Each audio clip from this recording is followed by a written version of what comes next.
Hello friends, ఇగోండి మిర్చి నేను సీడ్స్తోని ఇలా మొక్కలను తయారు చేసుకున్నానండి. ఈ సీడ్స్ వేసి 15 డేస్ అయ్యిందండి. 15 డేస్కి ఇంత మొక్క వచ్చింది, చూసారా? ఇప్పుడు ఈ మొక్కల్ని మనం ట్రాన్స్ప్లాంట్ చేసుకుంటామండి. ఈ సైజులో మొక్క పెరగనిచ్చి మనం వేరే ప్లేస్లోని మళ్ళీ మనం మొన్నట్లాగే సేమ్ ఆర్గానిక్గా మనం పండించుకుంటాం కాబట్టి కెమికల్స్ యూజ్ చేయం కాబట్టి ముందుగానే నేను వేపపిండి, ఎర్మీ కంపోస్టు, కొంచెం చీమల గుండ కలిపానండి. అందులో చీమలు ఏవైనా ఉండొచ్చు నేల మీద, అవన్నీ వాటిల్ని మిక్స్ చేసి నేను ముందుగానే ఆ ప్లేస్లో జల్లీసి ఉంచానండి. రెడీ చేసుకున్నాను ప్లేస్ని. అందులో ఇగోండి ట్రాన్స్ప్లాంట్ చేశాను చూడండి. మిర్చి మొక్కలు ఒక 30 ప్లాంట్స్ వరకు నేను ట్రాన్స్ప్లాంట్ చేశానండి. ఇక్కడ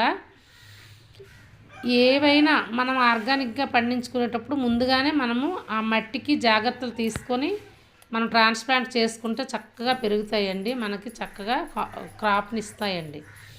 అయితే ఇవి మన ఆర్గానిక్గా మనం వాడుకోవడానికి చాలా హెల్తీగా బాగుంటుందండి. ఇప్పుడు ఈ జనరేషన్లోని ప్రతిదీ కెమికల్స్తోనే పండిస్తున్నారు కాబట్టి మన ఇంట్లో ఇలా పండించుకొని మనం వాడుకుంటే మంచిదండి.